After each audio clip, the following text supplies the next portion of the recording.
Real stories of teams. Stories that cement our nationhood. Stories that bring us together as one. We take pride in our shared heritage and destiny. KBC. Informing, educating and entertaining Kenyans as one nation. KBC. Kenya's listening. Kenya's watching.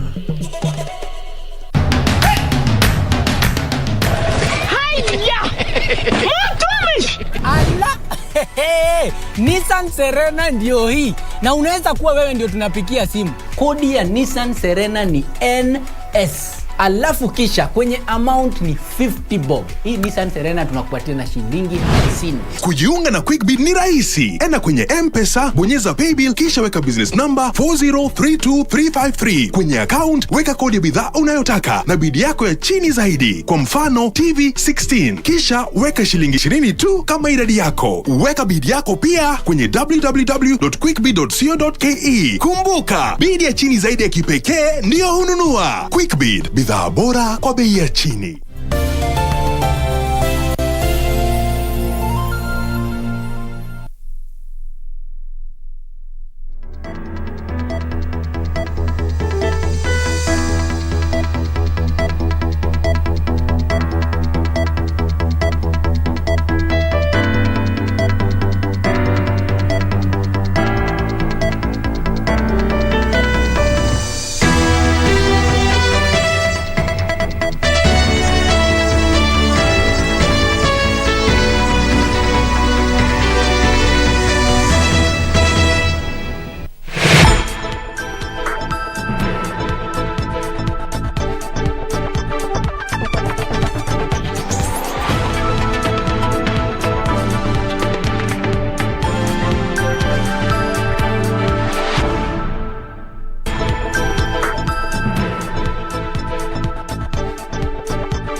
Thank you for joining us on KBC Channel 1. This is the Legends Edition, and my name is Catherine Kasavuli. I've been looking forward to this day when we will begin to be engaging on what's happening around the world and also in the country.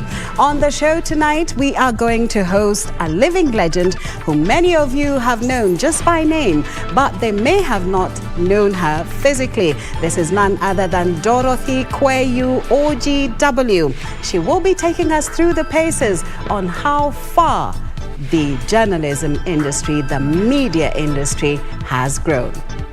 And of course, later on, we have none other than Topi Liambira, our legend sportsman. Thank you, Catherine. And of course, we now take the highlights before we start the main news.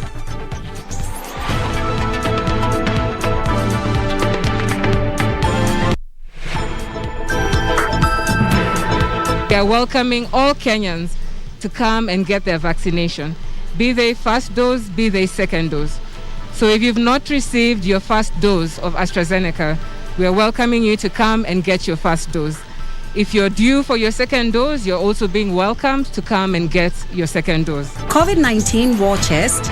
Kenya receives 410,000 doses of AstraZeneca from the United Kingdom as 1,259 new cases are confirmed. Keeping COVID-19 infection out of schools. Head teachers warned against hiring out buses for political events. A first for Kenya. Ferdinand Omanyala sprints into the 100-meter semi-finals at the 2020 Tokyo Olympics. Thank you for joining us. This is KBC Channel 1. My name is Catherine Kasavuli. Our sign language interpreter is Byron Abuli. Well, we go on to the news, making headlines all over the country. The Ministry of Health says it has revised the COVID-19 vaccination policy to ensure everyone is inoculated, irrespective of whether they have received the first dose or not. Kenya on Saturday received a donation of 410,000 AstraZeneca vaccine doses from the United Kingdom. The vaccine is expected to bolster Kenya's war on COVID-19 through mass vaccination. The arrival of the 410,000 AstraZeneca vaccine doses from the United Kingdom on Saturday comes as a shot in the arm of Kenya's vaccination drive. The doses are part of the 817,000 vaccines promised to Kenya by the UK during the recent visit by President Uhuru Kenyatta to the country. The Ministry of Health says it will issue first and second doses of the vaccine. We are welcoming all Kenyans to come and get their vaccination, be they first dose, be they second dose. So if you've not received your first dose of AstraZeneca, we are welcoming you to come and get your first dose. If you're due for your second dose, you're also being welcomed to come and get your second dose. Questions had been raised about the shelf life of the new vaccines. If you're bringing us vaccines and the vaccines have a little under 8 weeks to expiry, we shall not be able to receive them just because of the logistical arrangements that need to take place in deploying the vaccine. This week, the government has been alarmed by the spike in new COVID-19 cases. Our medical facilities, especially here in Nairobi, are overstretched. And this is true for most amenities, but even more so for the critical ICU beds. The United Kingdom has pledged to donate 100 million vaccine doses to countries in need, either directly or through the COVAX facility. If you have the opportunity to get vaccinated, do. Because you're not just protecting yourself, but you're protecting your friends and families and those who are around you. The safety of the world lies in sharing the full complement of the available vaccines to ensure that safety is spread equitably across the world. Those that are vaccinated, but in fact everybody, we need to continue to honor those commitments of making sure that everybody's safe. Kenya will receive the remaining 407,000 doses pledged by the UK through the COVAX facility. So far, over 1.7 million people have been vaccinated against COVID-19 in Kenya. In the meantime, Transport Cabinet Secretary James Macharia has urged players in the transport sector, including passengers, to strictly adhere to the COVID-19 guidelines. The arrival of the 410,000 COVID-19 vaccine doses from the United Kingdom is set to boost the war against COVID-19, with the Ministry of Health calling on Kenyans to come out in large numbers and receive the jab. Nancy Okwari, Legends Edition. Kenya has recorded 1,259 new cases of COVID-19 from a sample size of 8,081 tested in the last 24 hours. This translates to a 15.6% positivity rate. The new figures bring to 203,213 the total number of confirmed positive cases. Ministry of Health says 5 more people have succumbed to the disease, bringing the cumulative death toll to 3,931. 498 more patients have recovered from the disease globally. 1,997,000,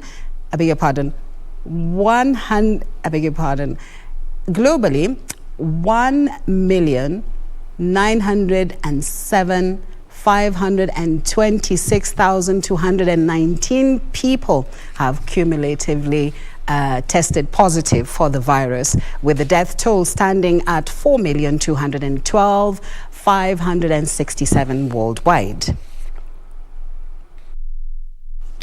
Education Cabinet Secretary Professor George Magoha says the government will not rescind its directive on the utilization of school buses. Magoha says some administrators are still permitting the use of school buses for purposes unrelated to academic-related functions. Magoha has warned the administrators to resist from hiring out the vehicles for other purposes. Education Cabinet Secretary Professor George Magoha appears unmoved by the pressure being piled on his office to reconsider the use of school buses for non-academic functions. In a statement to newsrooms, Professor Magoha said it had come to the attention of the Ministry of Education that some administrators are still permitting the use of school buses for purposes unrelated to academic-related functions. Further, Professor Magoha says some of the schools are failing to comply with Ministry of Health guidelines on social distancing in motor vehicles, thereby exposing learners to dangers of COVID-19.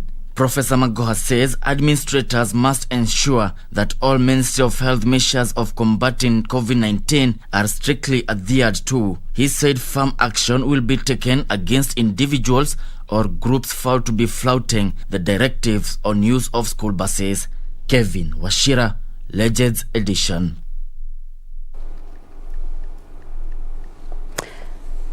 Wiper leader Kalonzo Musyoka is now focused on forming a stronger coalition for next year's polls after its exit from the National Super Alliance. Musyoka, who still appears to be trying to quote ODM leader Raila Odinga to the One Kenya Alliance, has welcomed ODM's exit from the NASA coalition, while promising to mediate the row between ODM and other constituent NASA political parties over the sharing of political party funding. The Wiper leader, who was in Nyali, Mombasa County, called on his co-principals in the defunct NASA coalition to refrain from taking the ODM party to court over the row on sharing the political party funding. Kalonzo, who already has his party Wiper basking on the promise of getting its share from ODM, has promised to talk to ODM leader Raila Odinga to resolve the matter amicably. I don't want to be seen kwamba sisi tulikuwa tunafukuzana hatuna pesa. We have big ideas.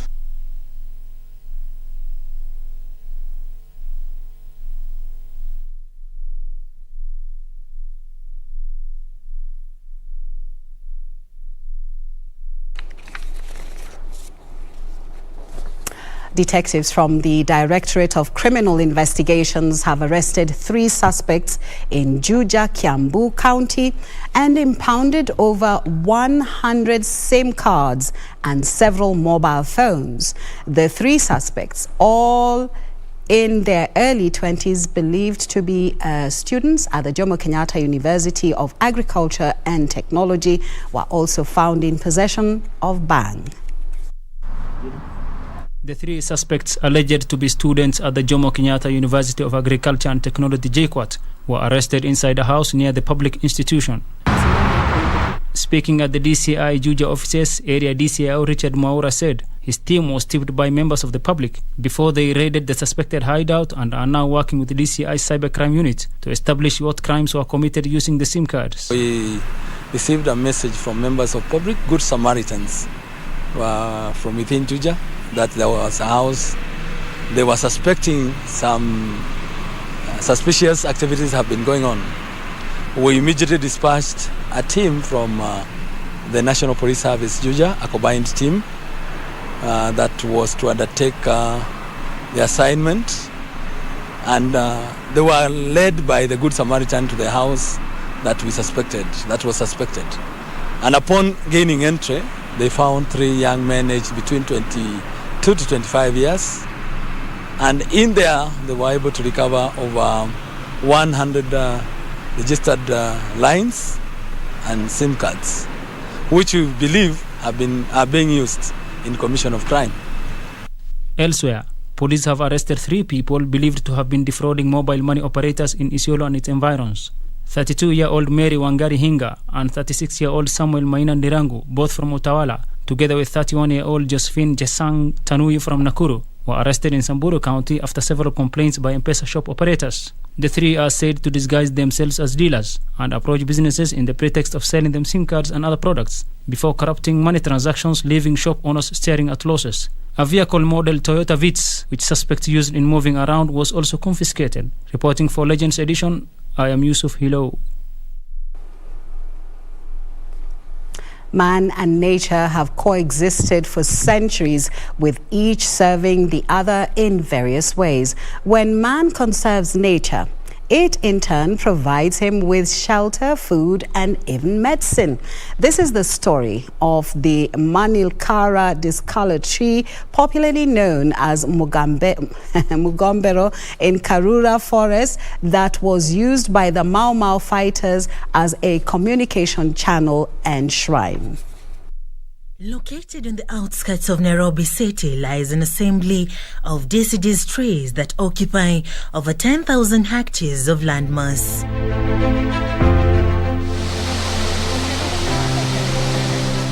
This is the historical and ever sought after Karura Forest. The forest is up to 773 hectares of replanted trees and 267 hectares of indigenous trees.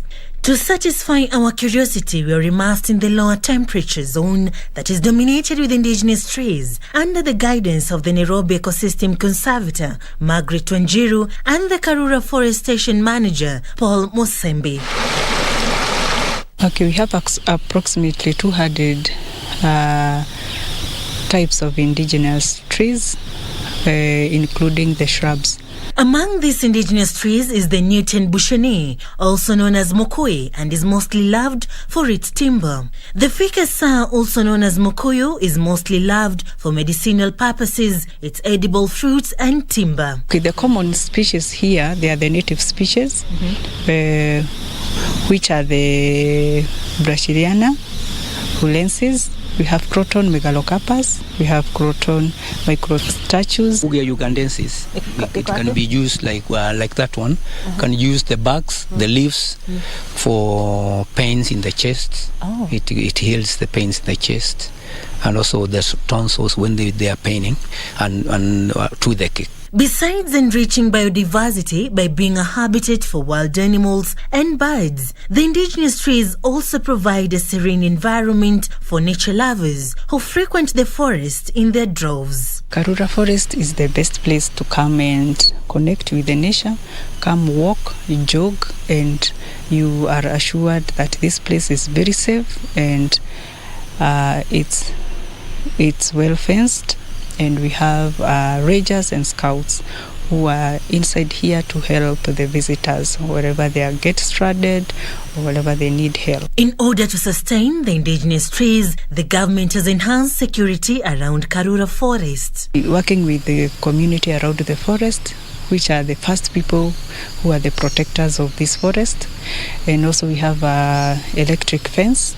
We've got about 55 scouts who patrol regularly in the forest whereby nobody can tamper with all the trees.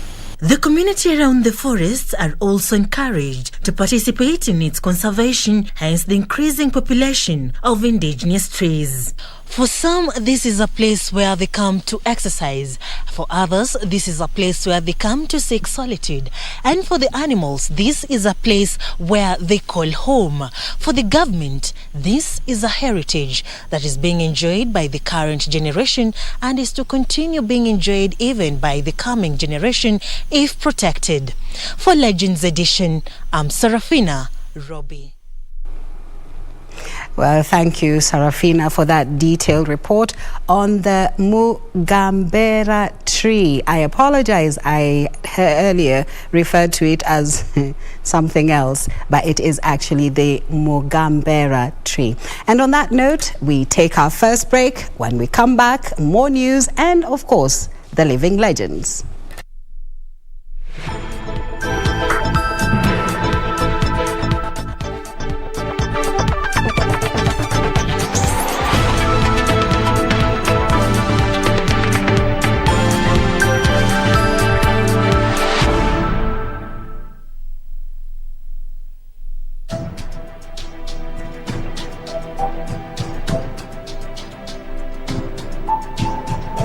There come a time when the nation is more important than an individual.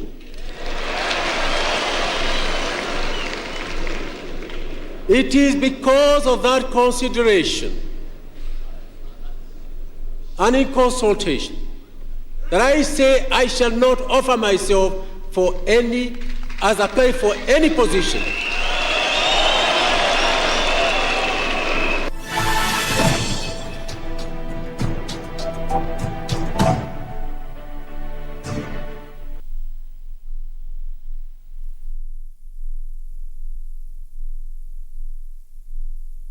Kupata skiza tune ya Karau na DJ, bonyeza star 811 star 967 hash.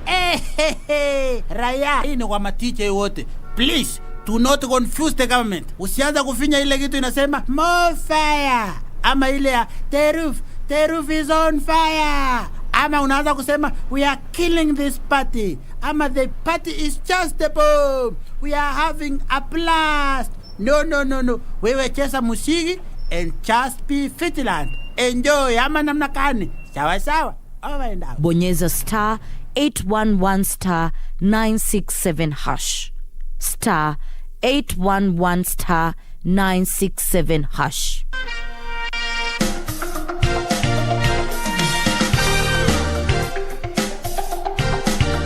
Didn't pass. Kwani maombi zangu ziko aje?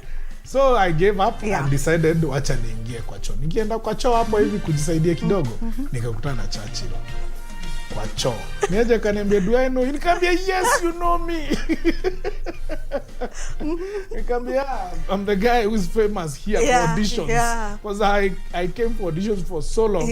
I became so famous for auditions. Wenye wanani audition na wanitaki, lakini wenye tuna audition now ni marafiki. But not that they didn't want it. My time was not yet. You know, nika God akikwambia your time is not yet. Hata ufanye nini, utangoja mpaka akushapen ukue, you know, ready for the assignment that is ahead.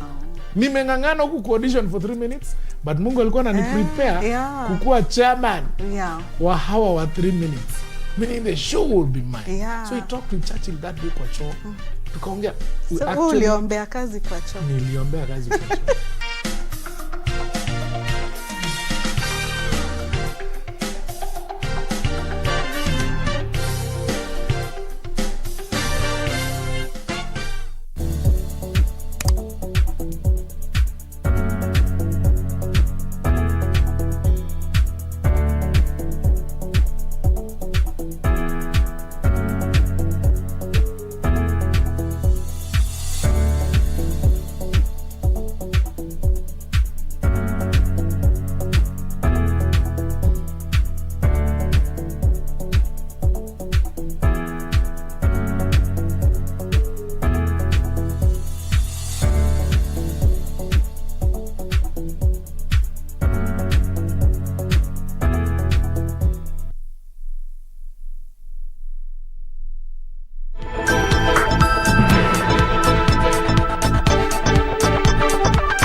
And just a quick reminder that tonight we are hosting on Our Living Legend a renowned journalist, a veteran media consultant, Dorothy Kweyu, OGW.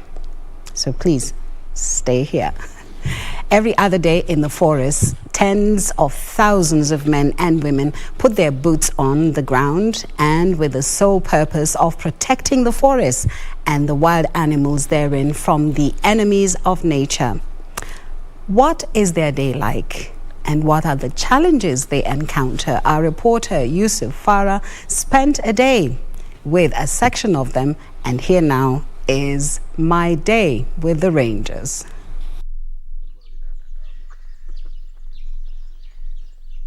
Nkoben Forest Camp, Narok County.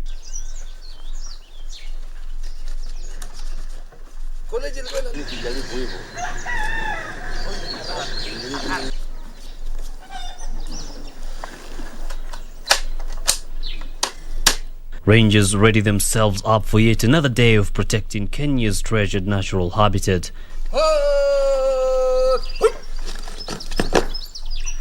A quick parade to ensure everyone is fit for the task ahead. The terrain is so tough, and the place where we are going is a forested area. Sergeant Bernard Nkeyo then briefs his 15 men on the day's mission. Tunataka tukuza mahali inaitwa Kosia in this part of Masai Mau area. Soon we drive off deep into the Nkoben forest. Gayo says the service is working with the local community to protect the forest which had previously been encroached. The community that moved from this land, they are the ones who have been employed by the agencies to plant the bamboo and some assorted indigenous trees. And the Ministry of Interior really helped them with the means of transport. We gave them lorries for them to transport their luggages to where they were going to settle. Hii kazi yetu ameinua wajane, si tuko kama 10 hapa ndani ya Eden. Tuko na walemavu tena na watoto wenye hana baba na mama. The reality in the forest is a tough one. Difficult terrain and constant danger, which requires utmost discipline and stealth. Yep. Illegal logging is not news here, but the rangers say they are fast addressing the mess. When you continue advancing with an axe, I just aim exactly on the arm that is holding that axe or a weapon that this guy is using. Then after maiming, then that person will fall down, and then probably we will arrest. We don't use excessive force, but we normally engage them one-on-one.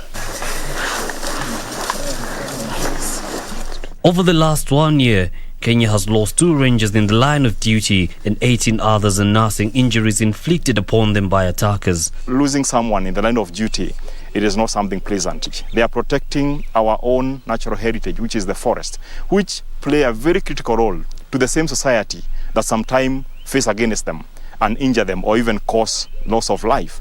When they are going to they are doing logging, they have arms, weapons. So there, we had encountered a lot of, even our colleagues have lost their life there because of that. Those people, they are armed. According to the Convention on International Trade in Endangered Species of Wild Fauna and Flora, otherwise known as CITES, more than 1,000 rangers have died in the course of their duty between the year 2011 and 2021, further underscoring the inherent danger of their work. They should not see a ranger as an enemy. Instead, they see them as their daughters, their sons, and they come together, we can manage this important resource. They have remained committed to protecting the forest resources for not their own good, but for the good of this country, including the people who are injuring them, including the people who are taking away their life. That is how difficult and challenging a job of a ranger is. Due to the complexities involved, the rangers say there is need to upgrade their tools of trade. We have been able now to put more effort in building and rehabilitating more houses to provide their good environment. That we are now in the process of procuring and getting the right equipment for them to be able to work with. If we're going to reduce their workload in terms of one serving 1,000, we must employ other rangers and we must recruit rangers, and that is something that we are working so much, and we believe by this financial year we'll be able to have a grant to be able to employ another 2,550 rangers. I'll be telling my kids or my grandchildren kwamba I participated in Mau conservation in one way or the other. So ile ari iko ndani yangu ya kupenda kazi ya askari, sana sana askari ya msitu, ndio inanifanya kila asubuhi nikuwe na nguvu ya kuamka. Hata kama jana nilifanya nikipata tena nifanye kwamba kuna watu wengine waliingia huko ndani tena naamkia tena. You see, to protect nature, it is something very important. Yani, I feel it in my heart. You cannot give me another job. Like now, I cannot say that there is green pasture somewhere. Then I resign from this job. No, I liked it because it is something I have passion on it. I want to tell them that we recognize their work. Today, that's why we have actually as KFS, we are celebrating and marking this day, just to say thank you to them for the good work they have done, for the sacrifices they continue to make. It's not enough to pay a ranger through remunerative approach. Bravery is the capacity of a person to be able to perform even when he or she is scared to death. And for the rangers here and globally, it's just another day in the office for them. Honor them this day and every day as they go out of their way, risking it all to protect our forests, its natural resources and its inhabitants. Yusuf Farah reporting for the Legends edition from the Mau Forest, Narok County.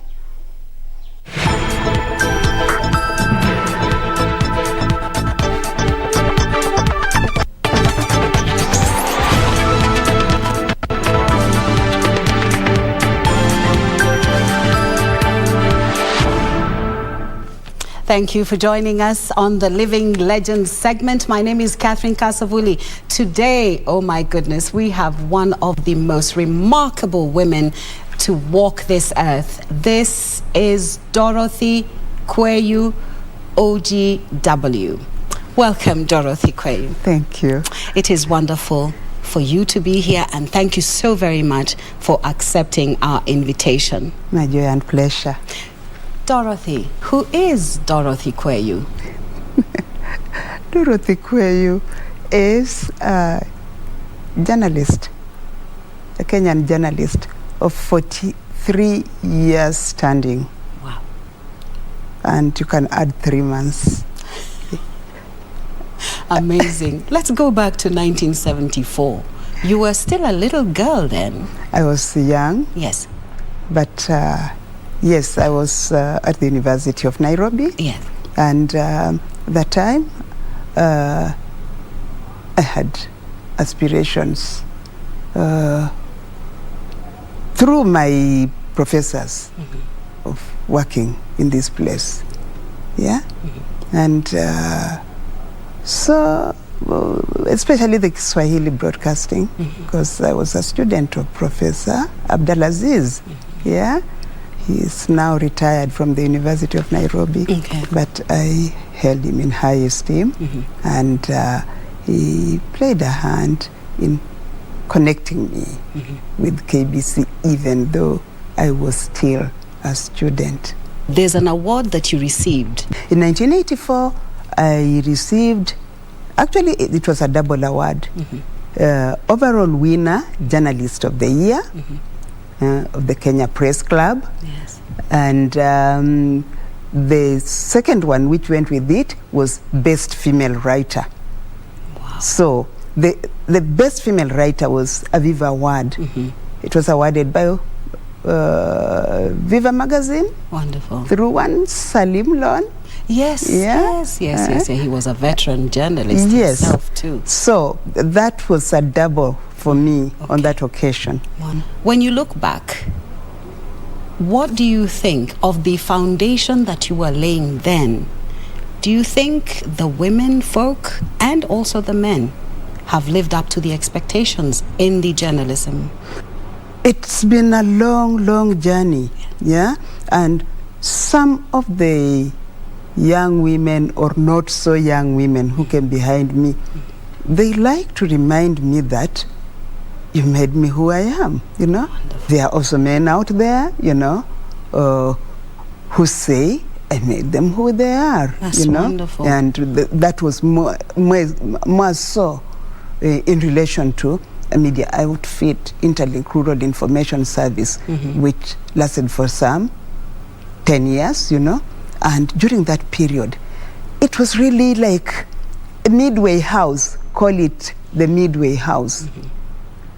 Most of the media houses actually churn them out in their numbers, but they come to the newsrooms, and when you ask them to do something, it's like they really do not understand what they're supposed to be doing. The students are being churned out, but they are not ready really to handle the offices they are being given. They are not, and I can confess, being where I sit, that training just has to be continuous. Yes. Yeah?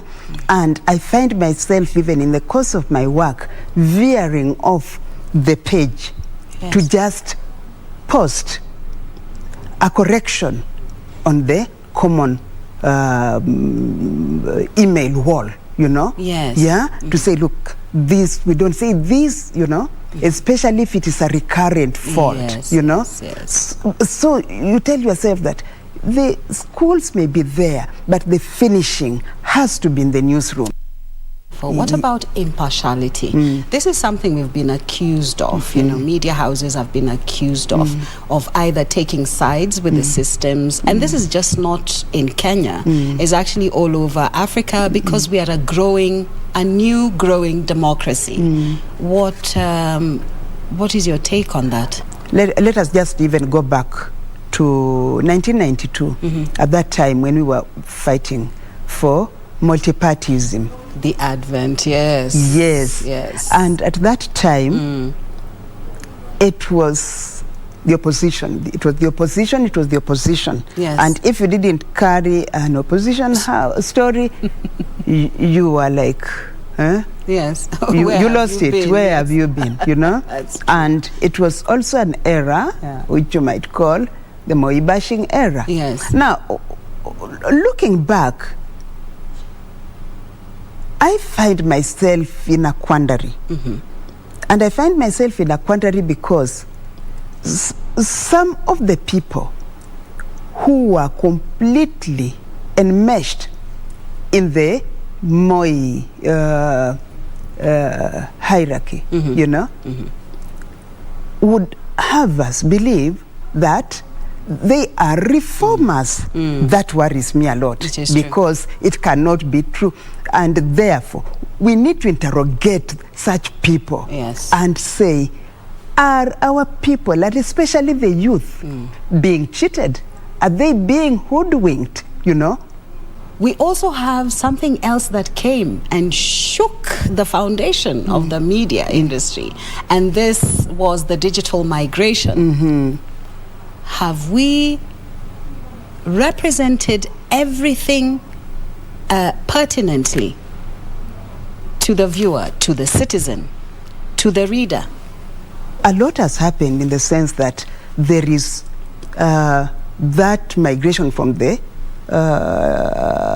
analog to digital, with a lot of good in a sense, but it also comes at a cost, because just how much can you do, you know, and can a qualified photographer, you know, can a paparazzi produce the same quality of photograph like a trained KIMC photographer, you know? Let's talk about your awards.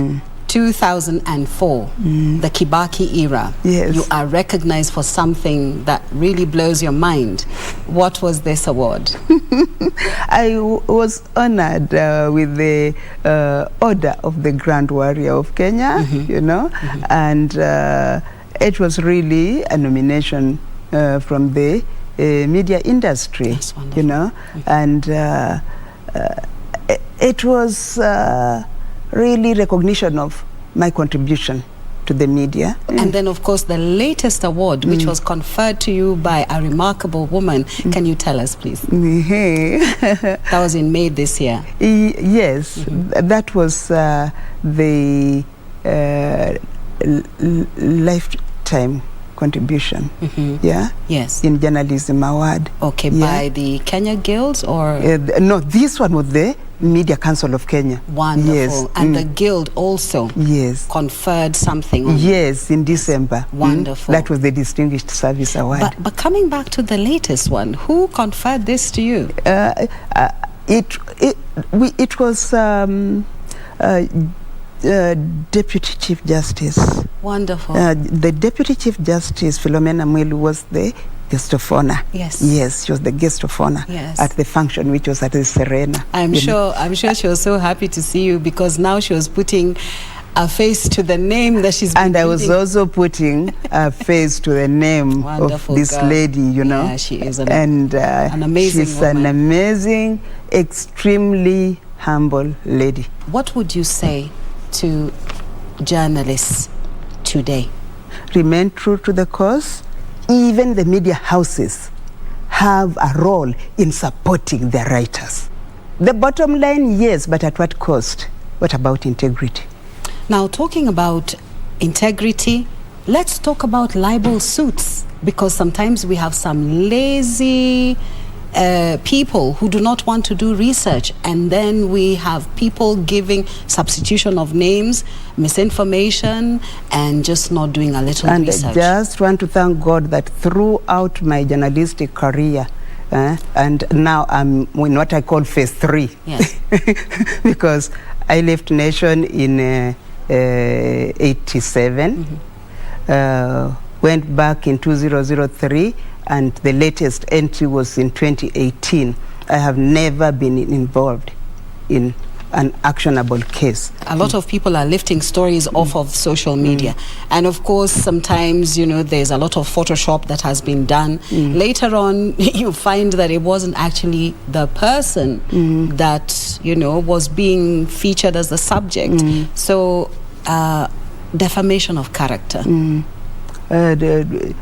It is a terrible thing that is happening, and I know media houses are spending millions in those kinds on libel cases, and therefore the legal office has a lot of work to do, but as writers, as journalists, we also have a role to play in just ensuring that whatever we are letting to pass through is verified. Dorothy Kweyu, ODW, Order of the Grand Warrior of Kenya, and you just used your pen, that was it, and conferred this distinction.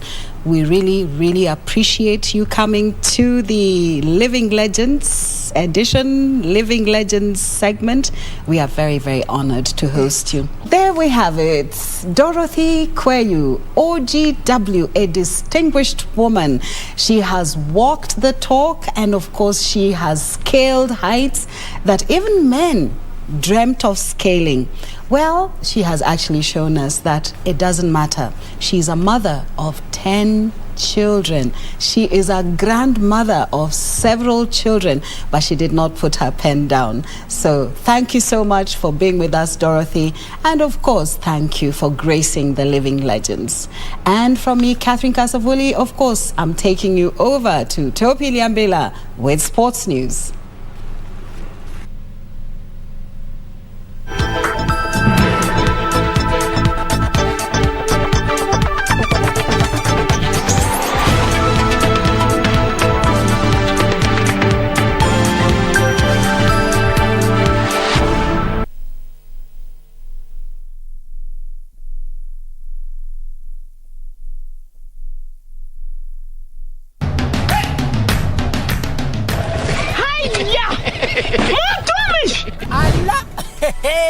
Nissan Serena ndio hii, na unaweza kuwa wewe ndio tunapikia simu. Kodi ya Nissan Serena ni NS, alafu kisha kwenye amount ni 50 bob. Hii Nissan Serena tunakupatia na shilingi 50. Kujiunga na QuickBid ni rahisi. Enda kwenye M-Pesa, bonyeza paybill, kisha weka business number 4032353. Kwenye account weka kodi ya bidhaa unayotaka na bid yako ya chini zaidi. Kwa mfano TV 16. Kisha weka shilingi 20 tu kama idadi yako. Weka bid yako pia kwenye www.quickbid.co.ke. Kumbuka, bid ya chini zaidi ya kipekee ndio hununua. QuickBid, bidhaa bora kwa bei ya chini.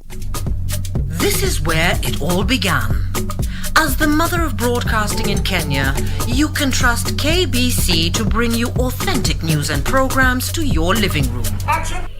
As KBC, we take pride in our unrivaled heritage as Kenya's trusted national broadcaster. Commanding over 92% digital television signal coverage of our country, 23 radio services that cut across our entire language spectrum,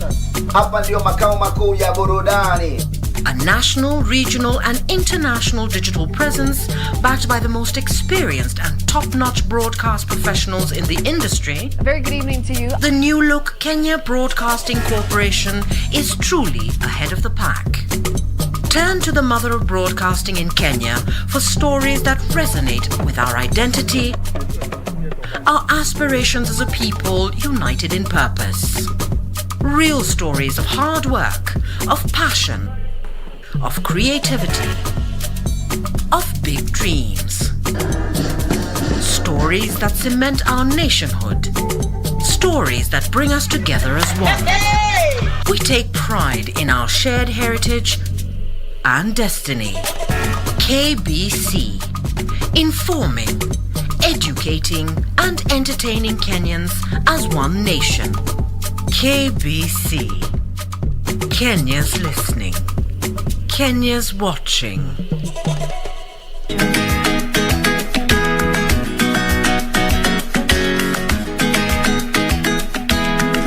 Shamsa, nachoka mimi na hizi habari zako.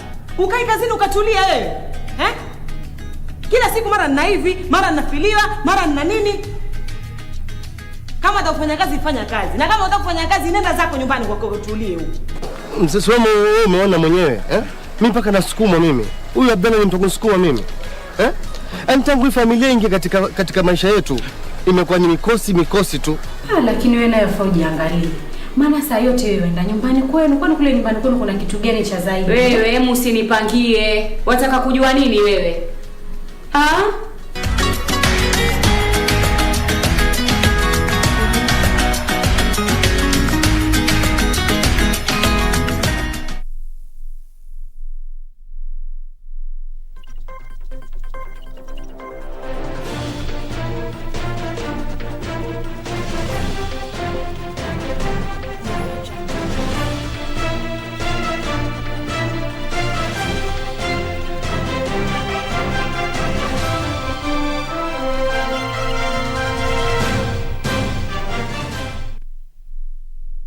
Thank you, Catherine.